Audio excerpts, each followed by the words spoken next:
అపారమైన మీ ప్రేమలో మమ్మల్ని జ్ఞాపకం చేసుకున్నారు. అందుకనే మేమందరం ఇక్కడికి రాగలిగాము. కుడి వచ్చిన మేము ఆత్మీయులముగా ఒకే కుటుంబముగా ప్రభు పాద సన్నిధిలో ప్రేమను కలిగి ఉండేవారముగా, ప్రేమను పంచేవారముగా మీ పరిశుద్ధాత్మ తోడ్పాటు మా అందరికీ దయచేయమని ప్రాధేయపడుతున్నాను. ప్రారంభ ప్రార్థనలోను మొదటి వర్తమానంలోను మీ పిల్లలు పాడి వినిపించిన పాటల్లోనూ తండ్రి మాకు తోడుగా ఉన్నారు. మరలా కొద్దిసేపు వాక్యాన్ని ధ్యానిస్తుండగా పరిశుద్ధాత్మ తోడ్పాటు సమయోచితమైన కృపా జ్ఞానము కుడి వచ్చిన మా అందరికీ దయచేయండి. చెప్పబడుతున్న మాటలు నన్ను హెచ్చరించుకోవడానికి సహాయం చేస్తున్నామని ప్రాధేయపడుతూ మమ్ముగా మీ చిత్తానికి అప్పగించుకుంటూ మా ప్రభువును రక్షకుడైన యేసు ప్రభుల వారి పుణ్యనామమున అతి వినయంతో ప్రార్థించి ప్రతిమాలి ప్రాధేయపడి అడుగుచున్నాము తండ్రి, ఆమేన్. తండ్రిని దేవునికి ప్రభునటువంటి యేసుక్రీస్తు వారి పేరట నా హృదయపూర్వక వందనాలు తెలియజేసుకుంటున్నాను. అలాగనే దేవుని ప్రేమించి ఆరాధించడానికి కూడి వచ్చినటువంటి మీ అందరికీ నా శుభములు, వందనాలండి. యోహాను సువార్త 14వ అధ్యాయము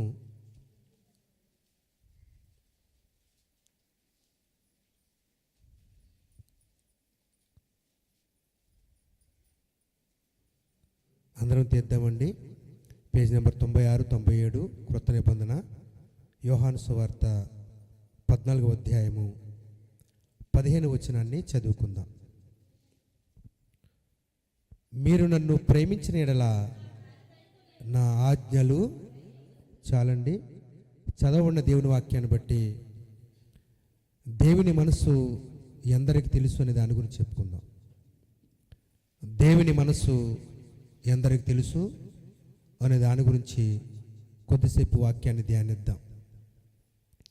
15వ వచనంలో మీరు నన్ను ప్రేమించిన యెడల నా ఆజ్ఞలు గైకొందురు. అంటే భూలోకంలో ఒక వ్యక్తిని గురించి మనకు తెలిసినప్పుడు, అతని గుణగణాలు మనకు తెలిసినప్పుడు, అతని ఆలోచన విధానము మనకు తెలిసినప్పుడు, అతని దగ్గర మనం ఎలా ప్రవర్తించాలో, ఏం మాట్లాడాలో, ఎలాగా అణిగిమణిగి ఉండాలో మనం చాలా జాగ్రత్తగా ఉంటాం. భూలోకంలో ఏ అధికారంలో ఉన్నా ఆ అధికారాన్ని బట్టి వారిని గౌరవించి వారి దగ్గర ప్రవర్తించడానికి చాలా జాగ్రత్త పడతాం. ఒకవేళ ఒక వ్యక్తిని గురించి, ఒక అధికారిని గురించి మనకు తెలవకపోతే మనం ఇష్టం వచ్చినట్లుగా ప్రవర్తిస్తే మన విలువను తగ్గించుకునే వారంగా ఉంటాం. అలాగనే సమాజంలో విలువలేని వారంగా మనం జీవిస్తాం. అంత మాత్రమే కాదు, మన మాటలకు కానీ మన ప్రవర్తన కానీ ఏమాత్రం కూడా ఎవరు లెక్క చేయని వారిగా ఉంటారు. అట్టి వారముగా కాకుండా సమాజంలో బ్రతుకుతున్న కొద్ది దినాల్లోనే ఒక వ్యక్తిని గురించి క్షుణ్ణంగా తెలుసుకొని ఆయన మెప్పించే వారంగా, ఆయన గణపరిచే వారంగా, ఆయన ప్రేమను పొందే వారంగా మనం ప్రయత్నిస్తాం కదా. ఇప్పుడు ఈయన ఒక వ్యక్తి కాదు, ఈయన ప్రపంచాన్ని శాసించేవాడు. ఈయన భూలోకమును, పరలోకమును, పాతాళలోకమును కూడా శాసించేవాడు. ఈయనకు సర్వాధికారం ఉంది. ఈయన సర్వజ్ఞుడు, సర్వోన్నతుడు, సమస్తానికి ఆధారభూతుడు. కనుక ఆయన నమ్ముకున్నటువంటి, ఆయన దగ్గరికి వచ్చినటువంటి మనం తెలుసుకోవాల్సిన మొట్టమొదటి విషయము, మీరు నన్ను ప్రేమించిన యెడల నా ఆజ్ఞలు గైకొందురు అంటున్నాడు. అంటే దేవుని మనస్సు మనకు అర్థమైతే, దేవుని గురించి క్షుణ్ణంగా మనం తెలుసుకున్న వారమైతే దేవుని ఆజ్ఞలు గైకొనే వారంగా ఉంటామంట. దేవుని ఆజ్ఞలు అంటే ఏంటి? చాలా ఎన్నో ఉన్నాయి, ఎన్నో ఆజ్ఞలు ఉన్నాయి. 1, 2 కాదండి. నిజంగా పాత నిబంధన కంటే క్రొత్త నిబంధనలోనే ఎక్కువ ఆజ్ఞలు మనకున్నాయి. మనం పరిపూర్ణత చెందడానికి, పరివర్తన చెందడానికి, క్రీస్తు స్వారూప్యం కలిగి జీవించడానికి మనము చేయవలసిన కార్యక్రమాలే, మనకు నచ్చినవే, మనకు సులువైనవే దేవుడు చెప్పాడు. భారమైనవి చెప్పలేదండి. భారమైనవన్నీ పాత నిబంధనలు ఉన్నాయి కనుక భారమైనవి మనం చేయలేమని వాటిని కొట్టివేసి సులువైనటువంటి మార్గాన్ని మనకిచ్చాడు. మీరు నన్ను ప్రేమించిన యెడల నా ఆజ్ఞలు గైకొందురు అనే మాటలోనూ ప్రియులారా, యేసుక్రీస్తు వారు భూలోకానికి వచ్చి ఆయన కూడా చాలా తండ్రి ఆజ్ఞలు గైకుంటూ పాటిస్తూ అనుసరిస్తూ వచ్చారు.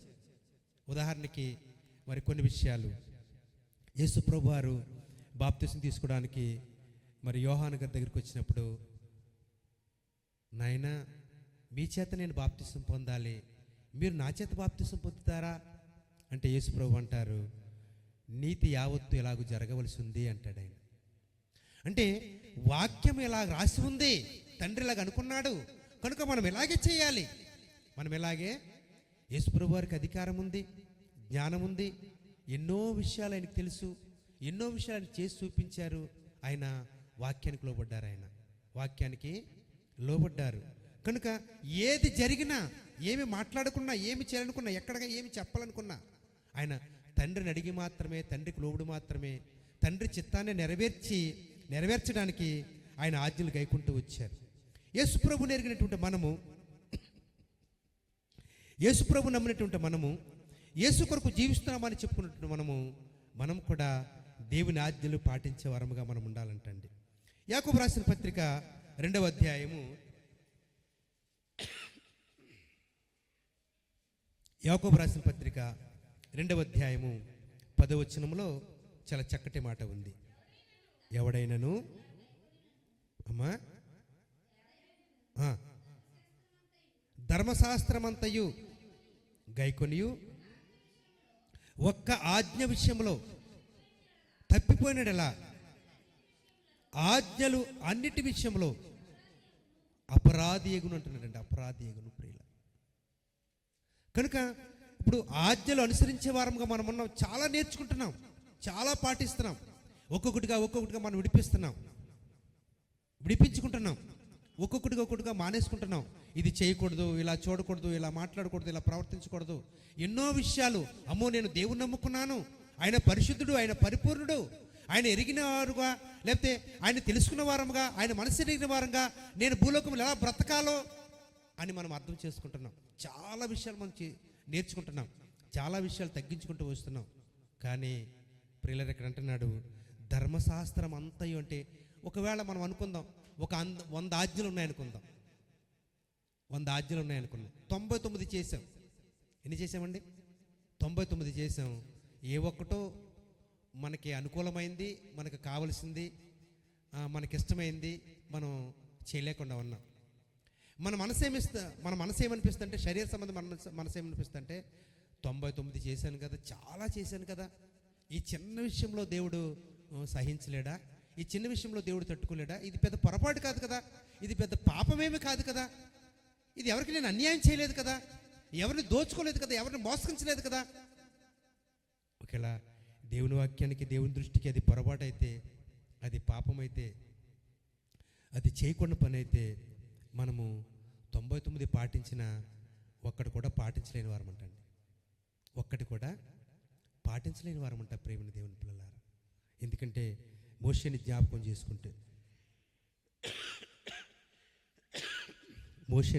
చేసుకుంటే ఆయన ఎన్నో చేశారు, ఆయన ఎంతగానో తగ్గించుకున్నారు. మోషే గురించి వ్రాయబడిన మాట, ఆయన సాత్వికుడు అంటండి. మోషే కొరకు రాయబడిన మాట, నా ఇల్లంతటిలో నమ్మకమైన వాడు అని చెప్పారు మోషే గురించి. ఎన్నో సంవత్సరాలు ఐగుప్తు దేశం నుండి ఇశ్రాయేలు ప్రజల్ని నడిపించుకుంటూ వచ్చారు. చాలా శ్రమపడ్డారండి ఆయన, చాలా బాధపడ్డారు, చాలా సహించారు, చాలా ఊర్చుకున్నారు, చాలా తట్టుకున్నారు.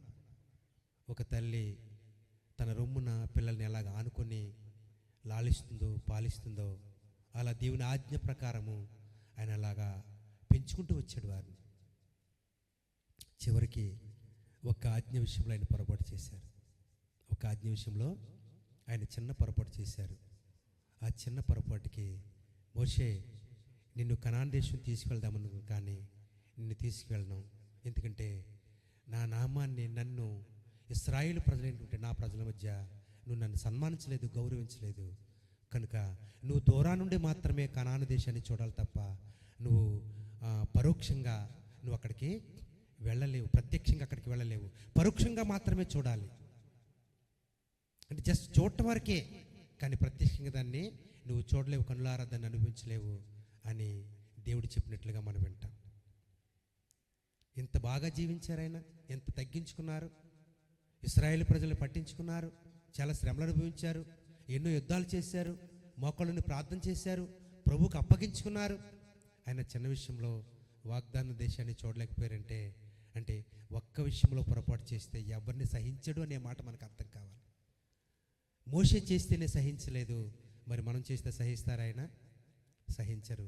కనుక మనము పరిపూర్ణం కావటానికి, పరిశుద్ధం కావటానికి, దేవుని మనసెరిగి బ్రతకటానికి, దేవుని మనసు మనకు తెలుసు, కానీ ఆయన కోరుకున్నట్టుగా, ఆయన అనుకున్నట్టుగా, ఆయన ఆశించినట్లుగా, ఆయన సంతోషించినట్లుగా మనం జీవించాలండి. ఒకవేళ ఆయన ఆజ్ఞలు భారమైనవా, ఆయన అంత కఠినుడా, ఆయన మనసు మనకు తెలదా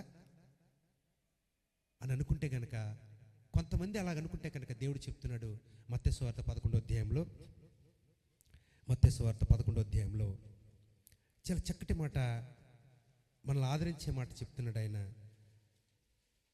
మత్తయి సువార్త 11వ అధ్యాయము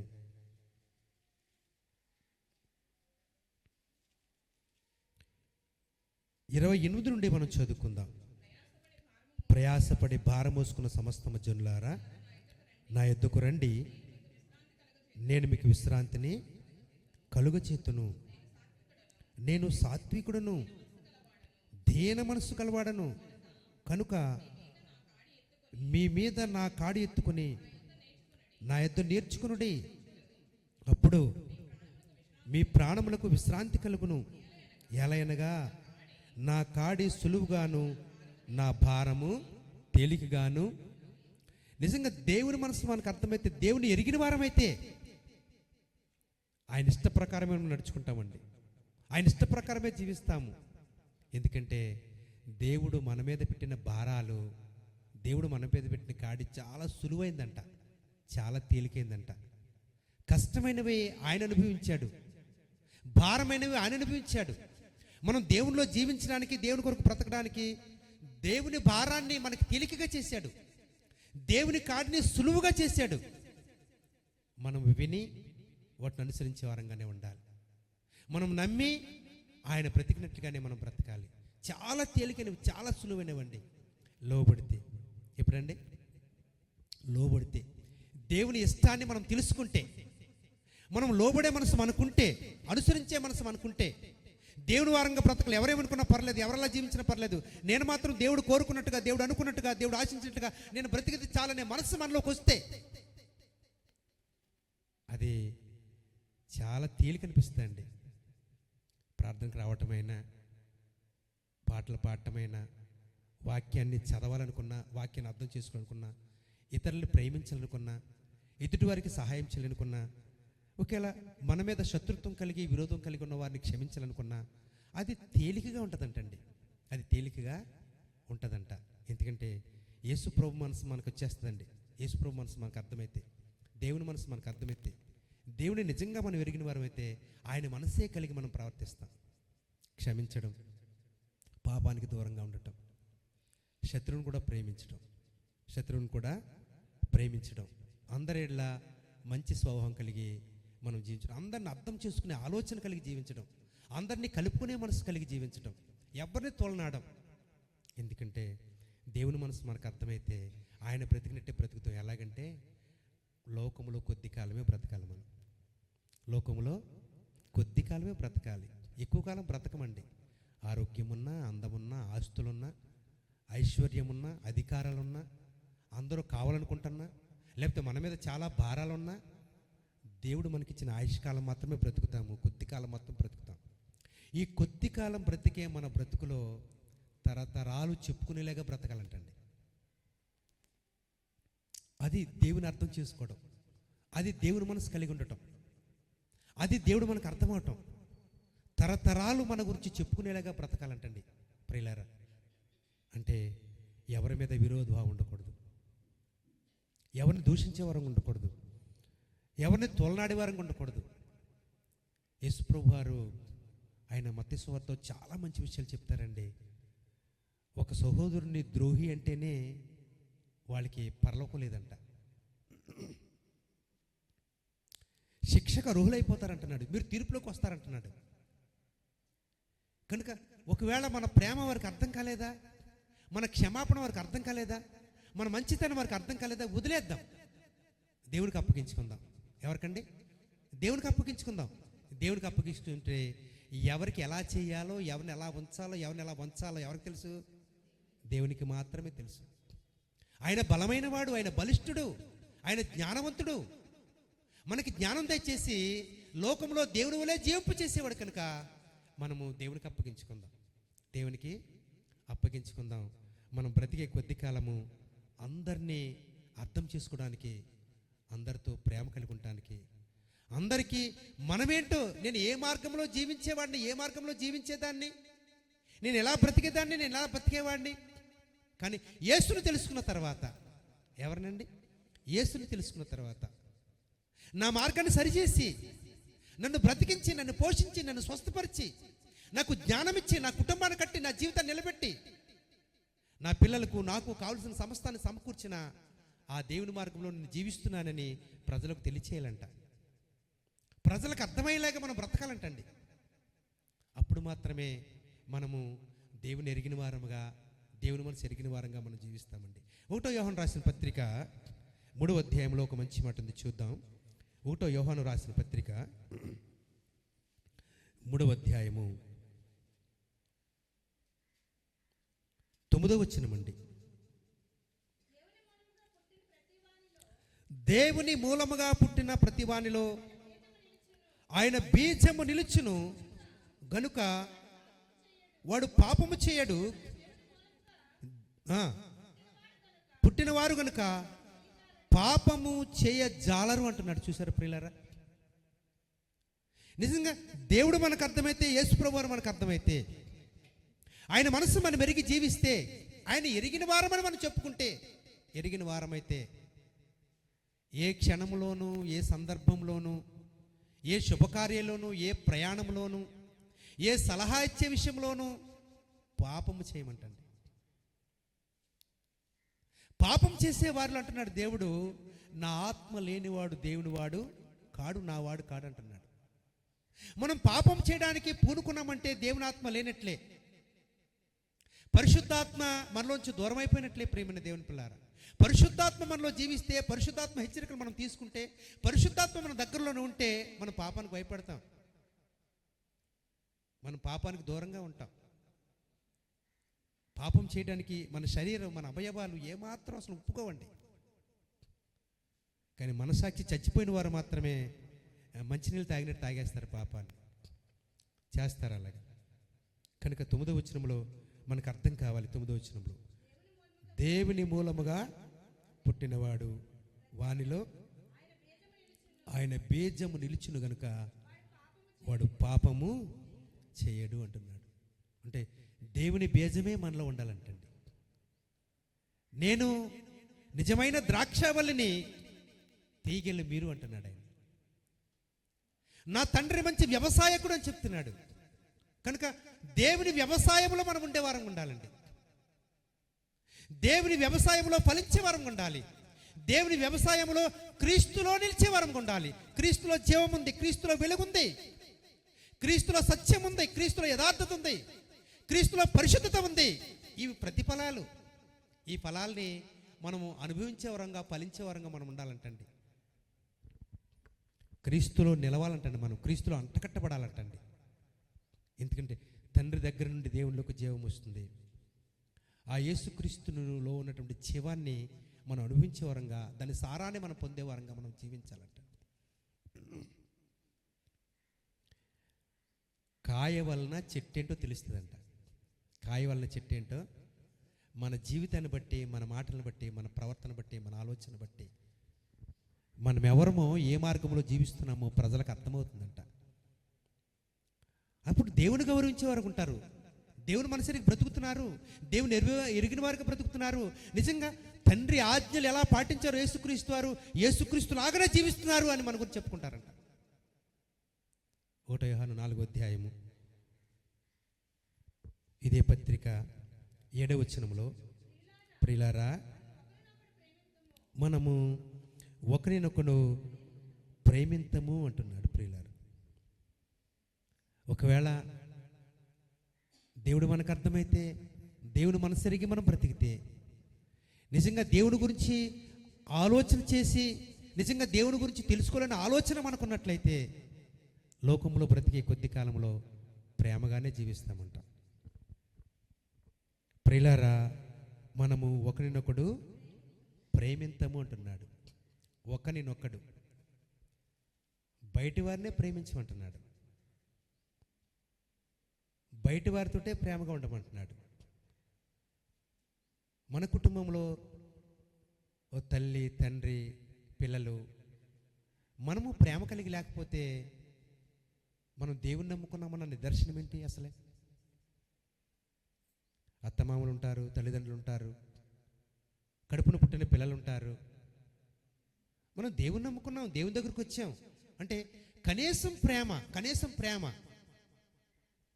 అపోస్తలుడైన పౌలు గారు అంటాడు కదా, ప్రేమించుట విషయంలో తప్ప ఎవరు ఎవరికి అచ్చి ఉండవద్దు, అంటే రుణపడి ఉండవద్దు. దోచుకునే ప్రేమ వద్దు మనకి, మోసం చేసే ప్రేమ వద్దు మనకి, అన్యాయం చేసే ప్రేమ వద్దు మనకి, అపకారం చేసే ప్రేమ వద్దు మనకి. చూసి నష్టపోతుంటే లేకపోతే బాధపడుతుంటే చూసి సంతోషించే ప్రేమలు మనకొద్దు. ఒకరినొకడు ప్రేమించడం అంటే వీళ్ళంతవరకు సహాయం చేద్దాం, వీళ్ళు ఎంతవరకు మంచి ఆలోచన చెప్దాం,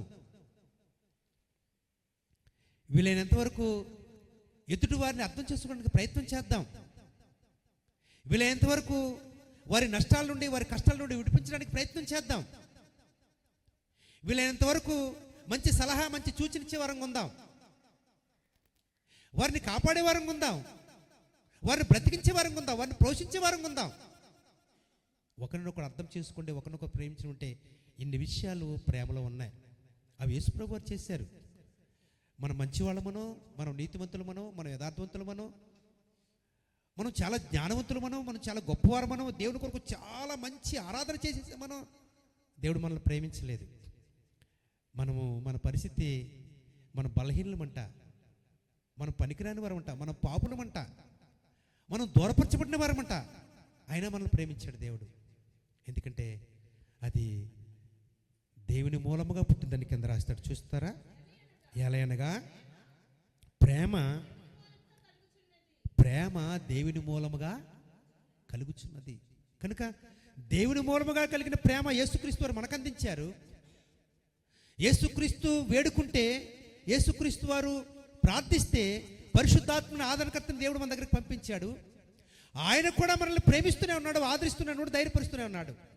ఇప్పటికీ దాదాపుగా 2000 సంవత్సరాలు బట్టి, దాదాపుగా 2000 సంవత్సరాలు బట్టి ఒకే ప్రేమను పంచుతున్నాడు పరిశుద్ధాత్ముడు. కనుక ప్రేమ దేవుని మూలంగా కలిగింది. దేవుని నమ్ముకున్న మనము, దేవుని ఎరిగిన మనము, దేవుని మనసు ఎరిగి బ్రతుకుతున్నాం అనుకుని చెప్పుకుంటున్న మనము ఇదే ప్రేమ కలిగి ఉండాలంట. ఇదే ప్రేమ కలిగి ఉండాలంట. ఎందుకంటే దేవుడు మనల్ని పోషించేవాడిగా ఉన్నాడు, దేవుడు మనల్ని ఆదరించేవాడిగా ఉన్నాడు, దేవుడు మనల్ని ధైర్యపరిచేవాడిగా ఉన్నాడు, దేవుడు మనల్ని క్షమించేవాడిగా ఉన్నాడు, దేవుడు సమస్తాన్ని మనకు అందించేవాడిగా ఉన్నాడు. మరొక మాట చెప్పాలంటే దేవుడు మనకి స్నేహితుడిగా కూడా ఉంటాడంట. హెబ్రీయులకు రాసిన పత్రిక 13వ అధ్యాయంలో ఒక మంచి మాట ఉంది, చూద్దాం. హెబ్రీయులకు రాసిన పత్రిక 13వ అధ్యాయం, హెబ్రీయులకు రాసిన పత్రిక 13వ అధ్యాయము 5వ వచనం చదువుకుందామండి. చదవండి తల్లి. ధనాపేక్ష లేని వారై మీకు కలిగిన వాటితో తృప్తి పొందింద్రుడి, నిన్ను ఏమాత్రమును విడువను, నిన్ను ఎన్నడను ఎడబాయను ఆయననే చెప్పాను కదా. ప్రియులారా, కుడి వచ్చినటువంటి మనందరితో దేవుడు మాట్లాడుతున్నాడు. ఒకళ్ళు చాలా విషయాల్లో మనం ప్రజలకు దూరం అయిపోయామా, అన్నదమ్ముల అక్క చెల్లికి దూరం అయిపోయామా, కుటుంబానికి దూరం అయిపోయామా, కొన్ని సమయాల్లో భర్త ప్రేమకు మరి దూరం అయిపోయామా, భార్య ప్రేమకు దూరం అయిపోయామా, లేక ఎక్కువగా ప్రేమించే పిల్లలే మనం అర్థం చేసుకోవట్లేదా? పిల్లరా, దేవుడు మాట్లాడుతున్నాడు మనతో ఈరోజు. నేను మీకు స్నేహితుడిగా ఉంటాను, మిమ్మల్ని ఆదరిస్తాను, మిమ్మల్ని ధైర్యపరుస్తాను. మీరు నన్ను ఎరిగి బ్రతుకుతున్నారు కనుక, నా మనసు ఎరిగి బ్రతుకుతున్నారు కనుక, అన్ని తగ్గించుకుని అన్ని వదులుకొని దేవుని కొరకే జీవించాలనుకుంటున్నారు కదా. కనుక మిమ్మల్ని విడవను, మిమ్మల్ని ఎడబాయను చెప్తున్నాడు ప్రేమే దేవుని పిల్లారు. నిన్ను విడువను, ఏమాత్రమును నిన్ను ఎడబాయను అని ఆయనే చెప్పాను కదా అంటున్నాడు ప్రేమన దేవుని పిల్ల. కనుక మనల్ని ఆదరించే దేవుడు, మనల్ని ధైర్యపరిచే దేవుడు, మనల్ని పోషించే దేవుడు, మనల్ని స్వస్థపరిచే దేవుడు, మనల్ని విడిపించే దేవుడు, మన కుటుంబాన్ని కట్టే దేవుడు మనతో ఉన్నాడు. ధైర్యంగా మనం ఉందాం, ధైర్యంగా జీవిద్దాం. దేవుని ఎరిగాను, దేవుని మనసు తెలుసుకున్నాను, దేవుని కొరకు బ్రతుకుతాం అనుకుంటున్నాను, ఇలా ఎదురయ్యారేంటి, ఇలా జరుగుతుందేంటి, ఇలా నష్టపోయానేంటి, ఎప్పుడు కూడా ఆలోచించొద్దు ప్రియులారా, ఎప్పుడు కూడా ఆలోచించొద్దు. మత్తయి సువార్త 6వ అధ్యాయంలో చదవకూడదు.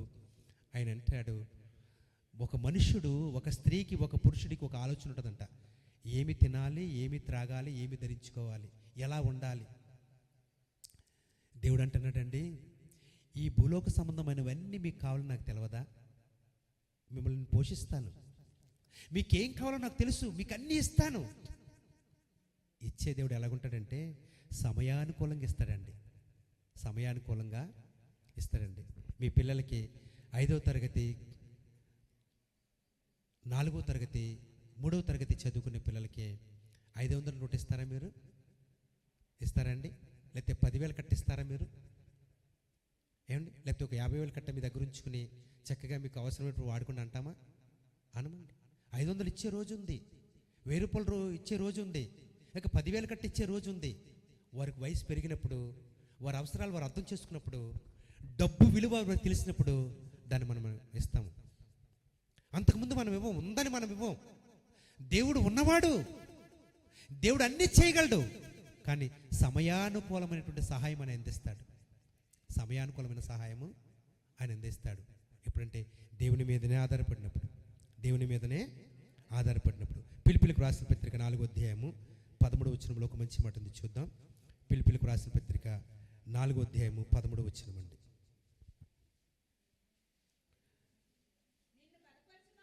నన్ను బలపరచువాని యందే నేను సమస్తమును చేయగలను అంటున్నాడు పిల్లలు.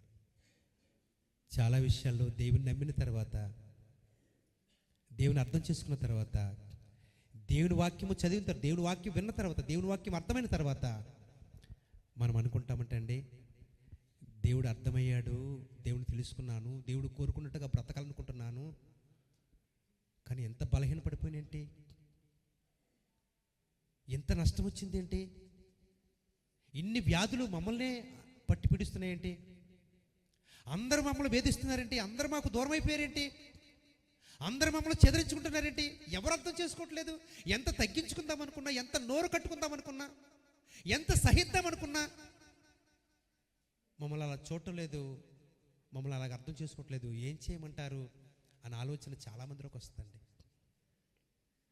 అపోస్తలుడైన పౌలు ఫిలిప్పీ సంఘానికి పత్రిక రాస్తూ ఆయన అంటున్నాడు, నన్ను బలపరచు అని అందే నేను సమస్తమును, నా వల్ల కాదు, నేను చేయలేను అనుకున్నవారే, సలహాలు ఇచ్చేవారే, నాతో ఉండేవారే, నన్ను బలపరిచేవారే అందరూ దూరమైపోయారు అనే పరిస్థితి మనకు వస్తుంది. నీకెందుకండి, మీకెందుకండి, నేనున్నానని చెప్పేవారు చాలామంది ఉంటారు. కానీ ఒకానొక సమయం వచ్చేటప్పటికి ఒకవేళ ఫోన్ ఎత్తకపోవచ్చు, పిలిచినా రాకపోవచ్చు. ప్రేమ దేవుని పిల్లారా, కానీ దేవుడే చేయించగలడంట, దేవుడే చేస్తాడంట. దేవుని నమ్ముకుంటే, దేవుని అర్థం చేసుకుని బ్రతికితే మన ద్వారా దేవుడు గొప్ప కార్యాలు చేస్తాడంట. అందరూ విడిచిపెట్టేయచ్చు, అందరూ దూరం అయిపోవచ్చు, అందరూ చేతులు తేయచ్చు, కానీ విశ్వాసంతో, నమ్మకంతో, యథార్థంగా, భయం కలిగి, భక్తి కలిగి, దేవుడు మెచ్చుకునేటట్లుగా, దేవుడు కోరుకున్నట్లుగా, దేవుడు ఆశించినట్లుగా బ్రతకాలనుకుంటున్నామే, నీ ద్వారా దేవుడు గొప్ప కార్యాలు చేస్తారంట. నీ ద్వారా దేవుడు గొప్ప కార్యాలు చేస్తారంట. అంటున్నాడు, ఏమంటున్నాడండి అక్కడ, నన్ను బలపరచువాని అందే అంటే బలపరిచేవాడు ఆయన, ఆరోగ్యం ఇచ్చేవాడు ఆయన, జ్ఞానం ఇచ్చేవాడు ఆయన, తెలివిచ్చేవాడు ఆయన, శక్తినిచ్చేవాడు ఆయన, ముందుకు నడిపించేవాడు ఆయన, చక్కపరిచేవాడు ఆయన, సరిచేసేవాడు ఆయన.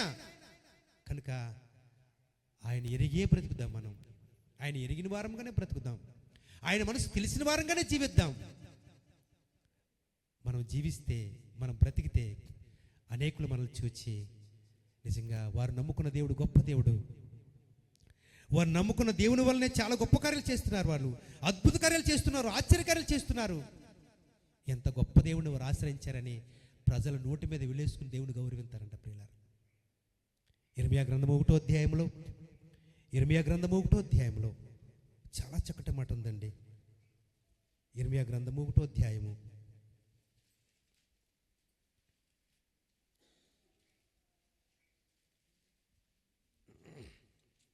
8వ వచనమండి. వారికి భయపడకము, నిన్ను విడిపించుటకు నీకు తోడై ఉన్నాను, ఇదే యెహోవా వాక్కు. ప్రియమైన దేవుని పిల్లారా, భయాలు ఎవరికి అంటే దేవుని నమ్మిన వారికే. దేవుని నమ్మిన వారికే భయాలు ఉన్నాయి. ఎందుకంటే దేవుని నమ్మకుండా మన ఇష్టానుసారంగా మనం బ్రతికితే, ప్రజలు కోరుకున్నట్టుగా, ప్రజలు ఆశించినట్లుగా, లేక మన బంధువులు మన ఇరుగు పొరుగు రక్తం ఆశించినట్టుగా మనం బ్రతికితే ఏ భయాలు ఉండవండి. అందరూ సై అంటే సై అంటారు. కానీ పరిశుద్ధులంగా బ్రతకాలనుకుంటున్నాం, పరిపూర్ణంగా బ్రతకాలనుకుంటున్నాం, యథార్థవంతులుగా బ్రతకాలనుకుంటున్నాం.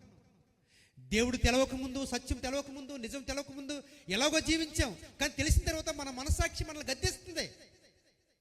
నేను ఇలా మాట్లాడకూడదు, నేను ఇలా జీవించకూడదు, నేను ఇలా బ్రతకూడదు, దేవుడు కోరుకున్నట్టుగా, దేవుడు అనుకున్నట్టుగా నేను బ్రతకాలి, దేవుడు ఆశించినట్టుగా నేను బ్రతకాలి, దేవుడు సంతోషించినట్టుగా నేను బ్రతకాలి, నేను సమాజంలో నా దేవుడి ప్రేమను ప్రజలకు చూపించాలి, నా దేవుని గొప్పతనాన్ని ప్రజలకు పరిచయం చేయాలి అనుకుంటున్నాం. కాబట్టి ప్రియులారా, బంధువుల వలన, అన్నదమ్ముల వలన, అక్క చెల్లెల వలన, ఇరుగు పొరుగు వారి వలన, మనకు కావలసిన వారి వలన, మనల్ని బాగా ప్రేమించే వారి వలన జరగకూడని కార్యాలు జరిగితే,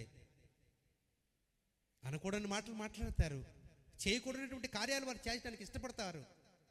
అయితే దేవుడు అంటున్నాడు, మీరు భయపడొద్దు, మీరు భయపడొద్దు. ఎందుకంటే ఒక తండ్రిగా, ఒక దేవునిగా, ఒక ప్రభువుగా, మిమ్మల్ని పాలించేవాడిగా, మిమ్మల్ని పోషించేవాడిగా, మీ కుటుంబాలు కట్టేవాడిగా, మిమ్మల్ని స్వస్థపరిచేవాడిగా, మిమ్మల్ని ఆదుకునేవాడిగా నేనున్నాను.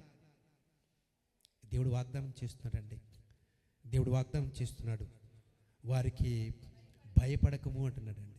అంటే దేవుని నమ్ముకున్న వారిని ప్రాణాలు తీయటానికి కూడా ఇష్టపడతారంట. మత పిచ్చి ఏం చేస్తుందంటే, మనిషిని చంపే వరకు కూడా ఆ ఉక్రోషం, ఆ కోపం, ఆ పగ చల్లారిపోదంటండి. నాకు తెలిసిందే, నేను నమ్మిందే, నేను నేర్చుకున్నదే నిజము అనుకున్న వారికి ప్రియులారా, ఎదుటివారిని ద్వేషం ఉంటుందంట, పగ ఉంటుందంట, ప్రతీకారం ఉంటుందంట. అందుకని దావీదు గారి కుమారుడు సొలొమోను గారు అంటారు, ఒకని ఎదుట సరైనదిగా కనబడు మార్గం కలదు, తుదకది మరణానికి దారితీస్తుంది. నువ్వు మరణమవటానికి, నువ్వు మరణపు త్రోవలో నువ్వుండి ఎదుటివారిని భయపెట్టాలని, ఎదుటివారిని చంపాలని, ఎదుటివారిని హింసించాలని, ఎదుటివారిని తోలనాడాలని, ఎదుటివారు నమ్ముకున్న ఆ నమ్మకాన్ని, అది నిజమైన నమ్మకం కాదు, అది విశ్వాసం కాదు అని భయపెట్టేవారు చాలామంది ఉన్నారంట. దేవుడు అంటున్నాడు, నిన్ను విడిపించుటకు నేను నీకు తోడై ఉన్నాను. ఒకవేళ ప్రాణాపాయమే మన మీదకి వచ్చేసిందా, చంపడానికి పన్నాగాలు పొందుతున్నారా, మనల్ని భూమి మీద లేకుండా చేయడానికి వారు ఎన్నో ఆలోచనలు కలిగి ఉన్నారా, దేవుడు అంటున్నాడు, ఈనాడు వాక్యం ద్వారా మనల్ని బలపరుస్తున్నాడు, నేను నీకు తోడై ఉన్నాను. ఇంతకంటే గొప్ప వాగ్దానం మనకేం కావాలి ప్రియమైన దేవుని పిల్లారా? ఇంతకంటే ఆదరించే మాట మనకేం కావాలి ప్రియమైన దేవుని పిల్లారా? పోషించబడలేమా? దేవుడు మనల్ని పోషించడా? స్వస్థపరచబడలేమా? దేవుడు మనల్ని స్వస్థపరచడా? విడిపోయినటువంటి మన జీవితాలు దేవుడు కట్టడా? ఏ మనుషుల వలన కాదు, కానీ దేవుడు మాత్రం నేను నీకు తోడేంటానని చెప్పాడు. యోహాను సువార్త 14వ అధ్యాయంలో మంచి మాట ఉందండి. యోహాను సువార్త 14వ అధ్యాయము అందరం తీద్దాం ప్రియులారా. యోహాను సువార్త 14వ అధ్యాయము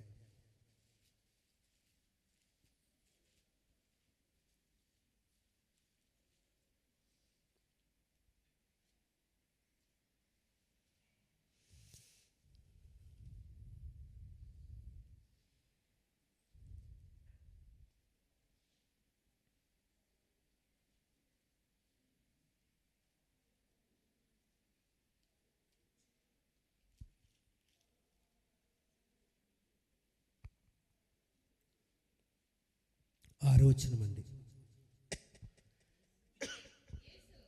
యేసు నేనే మార్గమును సత్యమును జీవమును నా ద్వారానే తప్ప ఎవడును తండ్రి యొద్దకు చాలు ప్రియులరా.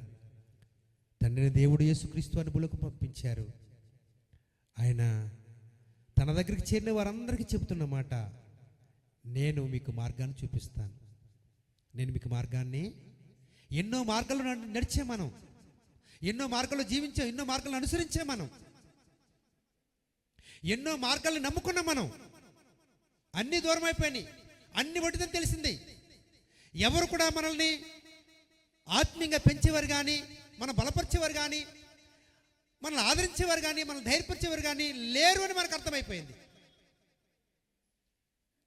ఒంటరి జీవితం మనకు జీవిస్తాం అనుకుందాం, పోనీ లేకపోతే మన కుటుంబమే ఒంటరి అయిపోయింది అనుకుందాం, ప్రియమైన దేవుని పిల్లారా. అటువంటి స్థితిలో యేసు ప్రభు వారు మనందరికీ భరోసా ఇస్తున్నారు. ఏమంటే, నేనే మార్గాన్ని, మీ మార్గాన్ని సరిచేసేవాడు నేను, మంచి మార్గం నడిపించేవాడు నేను, మీకు చక్కటి మార్గాన్ని తెలియజేసేవాడు నేను. కనుక మీరు భయపడద్దు, మీరు భయపడద్దు.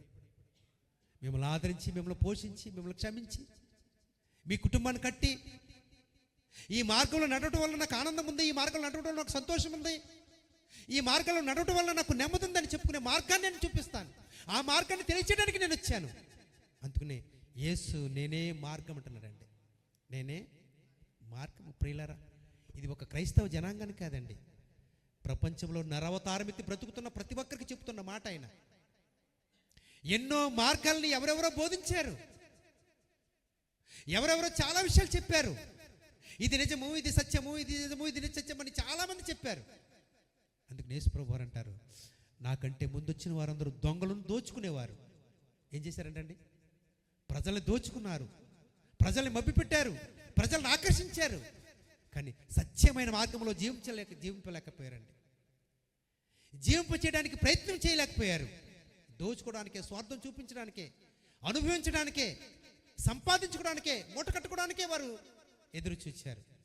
యేసు ప్రభు వచ్చి ప్రపంచ ప్రజలందరి నేత్రాలు చూస్తుండగా, ప్రపంచ ప్రజలందరూ ఎదురు చూస్తుండగా ఆయన మాట్లాడుతున్నాడు, నేనే మార్గాన్ని. నేనే మీరు ఎదురు చూస్తున్నటువంటి, మీరు తెలుసుకోవాలనుకున్నటువంటి, మీరు నడవాలనుకుంటున్నటువంటి, మీరు అనుసరించాలనుకున్నటువంటి ఆ మార్గాన్ని నేనే మార్గాన్ని. నేనే 6వ వచనంలో నేనే సత్యమును. ప్రేమైన దేవుని పిల్లలారా, తండ్రిని దేవుడు మనల్ని ప్రేమించి యేసుక్రీస్తు అనే భూమికి పంపిస్తే ఆయన అంటున్నాడు, సత్యం అంటే ఏంటో నా దగ్గర నేర్చుకోవాలి మీరు. యేసు ప్రభు వారిని పట్టుకొని బంధించి రోమా అధికారి అయినటువంటి ఆ పిలాతు దగ్గరికి తీసుకెళ్ళినప్పుడు పిలాతు అంటున్నాడు, ఏమన్నాడంటే, నువ్వు రాజువా అన్నాడు యేసు ప్రభు వారు. ఎందుకంటే యేసు ప్రభు వారు అప్పటికే దెబ్బలు తినున్నారు, యేసు ప్రభు వారు గాయాలతో ఉన్నారు. యేసు ప్రభు వారు మరి ఏదో ఒక చిరిగిపోయినటువంటి ఈ తువాలు కట్టుకున్నట్టుగా ఆయన కనబడుతున్నాడు. ఇంత రాజవస్త్రాలు ధరించుకుని ఉన్నాడు, సింహాసనం మీద కూర్చున్నాడు, పైన ఉన్నాడు. యేసు ప్రభు కింద నేల మీద ఉన్నారు. అందుకని ఆ రూపాన్ని చూసి పిలాతు అంటున్నాడు, నువ్వు రాజువా అంటున్నాడు. యేసు ప్రభు వారు తలదించుకుని మౌనంగా ఉండలేదు, కానీ ఎస్, నువ్వు అన్నట్టు నేను రాజునే, నేను రాజుగానే వచ్చాను. కానీ ఏ రాజునో తెలుసా? ప్రపంచానికి, ప్రపంచ ప్రజలకు సత్యం చెప్పడానికి వచ్చాను. నేను సత్యాన్ని బోధించడానికి, సత్యం చెప్పడానికి వచ్చాను. సత్యం చెప్పమని దేవుడు నన్ను పంపించాడు. యేసు ప్రభు అంటున్నాడు ఇక్కడ ప్రపంచ ప్రజలతో, అంటున్నాడు, నేను సత్యాన్ని. యేసు ప్రభువే సత్యం అంట. యేసు ప్రభువే సత్యం అంటండి. ఆయన మాట సత్యం. ఆయన నోటంట వచ్చే ప్రతి మాట, ప్రతి వచనం సత్యమైందే, అందులో అబద్ధం లేదు. అందుకనే యేసు ప్రభు వారు మాట్లాడుతున్నప్పుడు యోహాను సువార్త 6:63 చదవకర్లేదు, నా నోటి నుండి ఆత్మ జీవం బయటికి వెళ్తానే అంటాడు ఆయన. నేను మాట్లాడుతూ ఉంటే నా నోటి నుండి ఆత్మ జీవము బయటికి వెళ్తుంది. కనుక ప్రియులారా, ప్రపంచ ప్రజలకి ఆయన సత్యాన్ని బోధించడానికి వచ్చాడు. ఆయన మాట వింటే, ఆయన మాట అర్థమైతే, ఆయన మాట పరిశోధిస్తే, పరిశీలిస్తే యేసుప్రభు ఎవరో మనకు అర్థమవుతుంది. యేసుప్రభు వారిని తండ్రిని దేవుడు భూలోకానికి ఎందుకు పంపించడం మనకు అర్థమవుద్ది. ఇది సత్యం, ఇది నిజం. ఎన్నో మార్గాలు అనుసరించాను, ఎన్నో మార్గాలు తెలుసుకోవడానికి ప్రయత్నం చేశాను, అన్వేషించాను, కానీ నిజం తెలియదు, సత్యం తెలియదు. యేసుప్రభు గురించి మాత్రమే సత్యం ఉంది, యేసుప్రభు మాత్రమే నిజమైన మార్గం అని మనకు అర్థమవుతుంది. రావాలి, వినాలి, అర్థం చేసుకోవాలి. రావాలంటే దేవునికి సమయాన్ని ఇవ్వాలి, రావాలంటే దేవునికి సమయాన్ని ఇవ్వాలి. మనలో చాలా దేవునికి సమయాన్ని ఇవ్వలేకపోతున్నాం. అందుకని కొద్దిగా తెలుస్తుంది, కొద్దిగా తెలవలేకపోతున్నాం. సగం తెలిసి సగం తెలనట్లుగా. ఎవరైనా ప్రశ్న వేస్తే, ఎవరైనా అడిగితే నాకు తెలవదండి అని సరిపెట్టుకునే వారంగా మనము ఉంటున్నాము. ప్రియులారా, సత్యము మనకు అర్థమైతే, సత్యవంతుడైన దేవుడు మనకు అర్థమైతే, సత్యవంతుడైన దేవుడు మనసు మనకు నిజంగా తెలిస్తే, ప్రేమ దేవుడు ఎవరికైనా సమాధానం చెప్పగలిగినట్టు సాత్వికం మనలో వస్తుంట. యాకోబు రాసిన పత్రిక 1:5 చదవకూడదు. మీలో ఎవరికైనా జ్ఞానం కొద్దిగా ఉంటే నన్ను అడగండి అంటున్నాడు. దేవుడిని అడిగితే దేవుడు జ్ఞానం ఇస్తాడు.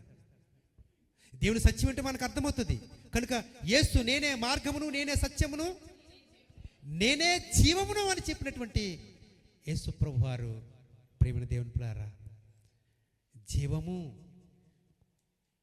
మీలో ప్రవహిస్తున్నది, మీరు మాట్లాడిస్తున్నది, మిమ్మల్ని చూడగలిగేలాగా చేస్తుంది, మిమ్మల్ని పరిగెత్తేలాగా చేస్తుంది, మిమ్మల్ని ఆలోచించేలాగా చేస్తుంది, మిమ్మల్ని బ్రతికిస్తుంది దేవుని జీవం. మనం బ్రతుకుతున్నాము, మనం సలిస్తున్నామంటే అది దేవుని జీవం మనలో ఉంది కాబట్టే. అపోస్తలుడైన పౌలు గారు ఒక చోటుకు వెళ్ళినప్పుడు, విగ్రహ సంబంధమైనటువంటి చోటుకు వెళ్ళాడు. ఆయన వెళ్ళినప్పుడు ఆయన అంటున్నాడు, ఇక్కడ కూర్చున్నటువంటి మిమ్మల్ని అందరినీ నేను చూస్తున్నప్పుడు మీరంతా కూడా చాలా భక్తి గలవారు, చాలా భయం కలిగిన వారు, చాలా నిష్ట కలిగిన వారు. మనమంతా దేవుని సంతానము అని చెప్తున్నాడు ఆయన. మనమంతా దేవుని సంతానము, ఆయన ఉనికి కలిగి ఉన్నాము, ఆయనలో మనం చలిస్తున్నాము అని చెబుతూ యేసు ప్రభుని గురించి పరిచయం చేశాడు. ఆయన యేసు ప్రభుని గురించి పరిచయం చేశాడు తెస్సలోనికల సంఘానికి. ప్రియమైన దేవుని పిల్లలారా, కనుక దేవుడు మనకు జీవాన్ని ఇచ్చేవాడు, భూలోకంలో బ్రతకడానికి జీవాన్ని ఇచ్చినవాడు. ఈ ఆత్మ శరీరాన్ని విడిచిపెట్టిన తర్వాత కలకాలము యుగ యుగాలు జీవించడానికి జీవాన్ని దయచేసేవాడు ఆయన, జీవాన్ని దయచేసేవాడు ఆయన.